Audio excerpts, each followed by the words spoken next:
Hello. അപ്പം നമ്മളിതാ രാവിലെ തന്നെ എങ്ങോട്ടാണ് പോകുന്നതെന്നല്ലേ. അപ്പം ഞങ്ങൾ പോകുന്നത് മെഡിക്കൽ കോളേജിലാണ് കേട്ടോ. നമ്മൾ ഹോസ്പിറ്റലിൽ കാണിക്കാൻ പോകുന്നതാണ്. അപ്പം ഞാനും അച്ഛനും കൂടിയിട്ടാണ് പോകുന്നത്. ഞങ്ങൾ വീട്ടിൽ നിന്ന് ഇറങ്ങിയപ്പോൾ ഏതാണ്ട് 7 മണി 7:30 ആയി കേട്ടോ. അങ്ങനെ ഞങ്ങൾ എന്തിനാണ് പോകുന്നതെന്ന് ഈ വീഡിയോയുടെ ലാസ്റ്റ് ഞാൻ പറയാമേ. അങ്ങനെ ഞങ്ങളവിടെ 8 മണി 8:30 അവിടെ എത്തി, ഹോസ്പിറ്റലിൽ എത്തി. ഇതാണ് ആ ഹോസ്പിറ്റൽ, മെഡിക്കൽ കോളേജ് ഹോസ്പിറ്റലിൽ കയറുന്ന എൻട്രി ഇതായിട്ട് ചിലവർക്കൊക്കെ അറിയായിരിക്കും. അങ്ങനെ ഞങ്ങൾ വണ്ടിയൊക്കെ പാർക്ക് ചെയ്തിട്ട് ഞാൻ ഫയലും കൊണ്ട് അതാ പോവുകയാണ്. ചെറിയൊരു ടെൻഷനും പേടിയൊക്കെ ഉണ്ട്, അത് ഉള്ളിലാണ് കേട്ടോ. അതൊക്കെ ഞാൻ പിന്നെ അകത്തോട്ട് പോവേണ്ട. ഇവിടെ ഓരോ ഡിപ്പാർട്ട്മെൻറ്റായിട്ടാണ് തിരിച്ചിരിക്കുന്നത്. അപ്പം എനിക്ക് കാണിക്കാനുള്ളത് ടെർമിറ്റോളജി, ത്വക്കിൻ്റെ വിഭാഗത്തിലാണ്. ഇവിടെയാണ് എനിക്ക് കാണിക്കാനുള്ളത്. അപ്പോൾ അവിടെ ഞാൻ കാണിക്കുന്നിടത്തോളം ഡോക്ടർ വന്നില്ലായിരുന്നു കേട്ടോ. അപ്പോൾ ഇവിടെ ഏതൊക്കെ 3 ദിവസങ്ങളിൽ ഈ സ്കിന്നിൻ്റെ ഡോക്ടറേ ഉള്ളൂ. അതുകൊണ്ട് അത്യാവശ്യം തിരക്കൊക്കെ ഉണ്ട് കേട്ടോ.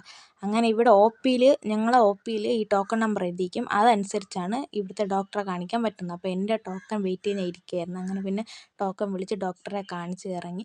മരുന്ന് വാങ്ങിക്കിടത്താണ് അത്യാവശ്യം തിരക്കുണ്ടായിരുന്നു. എന്നാലും ഞാൻ മരുന്നൊക്കെ വാങ്ങിച്ചു. അങ്ങനെ ഞാനും അച്ഛനും അവിടെ നിന്ന് അച്ഛൻ ഫോൺ വിളിച്ചുകൊണ്ട് പോകുക കേട്ടോ. അതൊക്കെ കഴിഞ്ഞ് പിന്നെ ഞങ്ങൾ വണ്ടി എടുക്കാൻ പോയി. വണ്ടി എടുക്കാൻ പോയപ്പോഴാണ് അവിടെ ഒരുപാട് വണ്ടി ഇരിക്കുന്നത് കണ്ടത് കേട്ടോ. അതൊക്കെ കഴിഞ്ഞ് ഞങ്ങൾ വണ്ടി എടുത്ത് നേരെ മെഡിക്കൽ കോളേജിൽ നിന്ന് ഇറങ്ങി കേട്ടോ. പിന്നെ അച്ഛൻ്റെ വണ്ടിയിൽ എന്തോ പേപ്പർ വാങ്ങിക്കാനായിട്ടാണ് പോകുന്നത്. പിന്നെ അച്ഛൻ പോയപ്പോഴത്തേക്കും ഞാനിവിടെ പോസ്റ്റായിട്ട് അങ്ങനെ ആയിരുന്നു. അപ്പോൾ എനിക്ക് എന്താണ് അസുഖമെന്ന് വലുതായിട്ട് അസുഖമൊന്നുമില്ല. ഇതാണ് ഞാൻ ഇന്ന് വന്നത്. എൻ്റെ ഈ ചുണ്ടിന് തൊട്ടടുത്ത് ഒരു പാട് പോലെ 2 സൈഡിലും ഉണ്ടായിരുന്നു. അപ്പോൾ ഇതിന് മുന്നേ ഞാൻ എൻ്റെ വീടിനടുത്തുള്ള ഹോസ്പിറ്റലിൽ കാണിച്ചു. പക്ഷേ എനിക്കത് കുറയാത്തത് കൊണ്ടാണ് ഇന്ന് ഞാൻ ഇവിടുത്തെ സ്കിൻ ഡോക്ടറെ കാണിക്കാൻ വന്നത് കേട്ടോ.